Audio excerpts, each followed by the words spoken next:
দেশ পুনর্গঠনের জন্য একটা যেই দলের প্রতি আস্থা রাখা যায়, যেই প্রার্থীর প্রতি আস্থা রাখা যায়, সেইটাকেই বাংলাদেশের মানুষ বেছে নেবে এবং পঞ্চগড়ের মানুষ বেছে নেবে। আমাদের অনেকগুলো পরিকল্পনা আছে। প্রথমত হচ্ছে একটা সরকারি বা বেসরকারি মেডিকেল কলেজ আমরা পঞ্চগড়ে অবশ্যই করব। একটা সরকারি বা বেসরকারি বিশ্ববিদ্যালয় আমরা ইনশাল্লাহ অবশ্যই পঞ্চগড়ে করব। পঞ্চগড়ের মতন এত ছোট একটা শহরে সেখানেও দেখা যাচ্ছে যে একটা ট্রাফিক সমস্যা তৈরি হচ্ছে। আমরা যারা রাজনীতি করি আমাদের সবারই একটা লক্ষ্য থাকে যে কোনো এক সময় সংসদ নির্বাচন যাতে আমরা করতে পারি। তো তারই প্রেক্ষিতে বহু আগে থেকে যখন দেশের কাজ করার জন্য চিন্তা করেছি, তখন থেকেই ভেবেছি কোনো এক সময় যদি আইনসভার সদস্য হওয়া যায়, অর্থাৎ সংসদের সদস্য হওয়া যায়, সেটা চেষ্টা করে যাব। 90-এর দশক থেকে কোনো না কোনোভাবে রাজনীতির সঙ্গে যুক্ত এবং 2002 সাল থেকে পঞ্চগড় রাজনীতির সঙ্গে সরাসরি যুক্ত।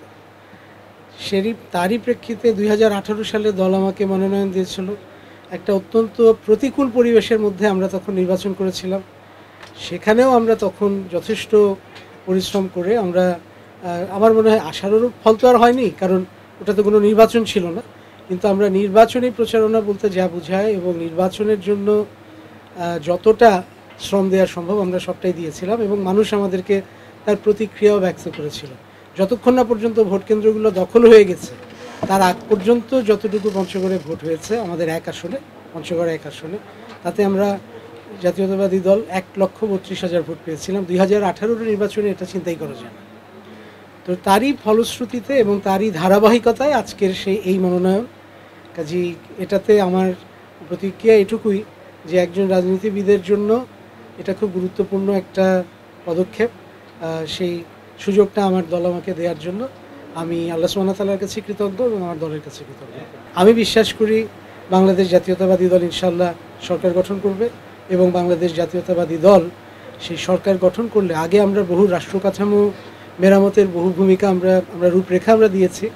কাজে আমার জন্য এবং আমাদের সবার জন্যই আমার মনে হয় যে পরিবর্তনের লক্ষ্যে এটা আমাদের জন্য খুব গুরুত্বপূর্ণ, কারণ আমাদের সমস্ত রাষ্ট্রীয় কাঠামো ভেঙে গেছে। বিচার বিভাগ থেকে আরম্ভ করে আমাদের শাসন বিভাগ, আইন বিভাগ, এই কাঠামোগুলো এখন নাই।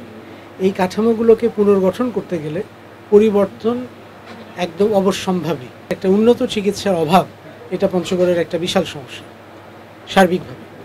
পৌরসভার যদি বলেন, পৌরসভার রাস্তাঘাটের ইলেকট্রিসিটি বা বিদ্যুতের অসম্ভব সমস্যা।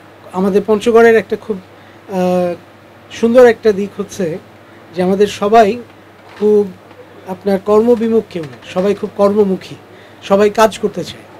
তো তাদের ব্যবসা বাণিজ্য থেকে আরম্ভ করে চাকরির প্রতি অত্যন্ত ঝোঁক আছে এবং আমাদের যে আনএমপ্লয়মেন্ট কিংবা আমাদের যে চাকরির যেটা অভাব, এইটা পঞ্চগড়ের ছেলে মেয়েদের জন্য খুব গুরুত্বপূর্ণ একটা জায়গা। কাজেই এটা আমার কাছে তৃতীয় সমস্যা মনে হচ্ছে। বেকারত্ব একটা অনেক বড় সমস্যা এবং এটা সমাধান আমাদের করতেই হবে।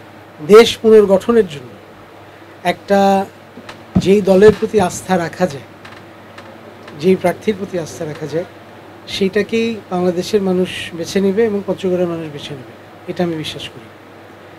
আমাদের পুরনো যে অভিজ্ঞতা এবং আমাদের যে চেষ্টা ছিল, সেই চেষ্টাটা আমরা যদি অব্যাহত রাখতে যাই তাহলে আমার বিশ্বাস বাংলাদেশের মানুষ আবার বাংলাদেশ জাতীয়তাবাদী দলকে ইনশাল্লাহ বেছে নেবে এবং তারই ধারাবাহিকতা ইনশাল্লাহ পঞ্চগড়ের প্রতিফলিত হবে। আমাদের অনেকগুলো পরিকল্পনা আছে।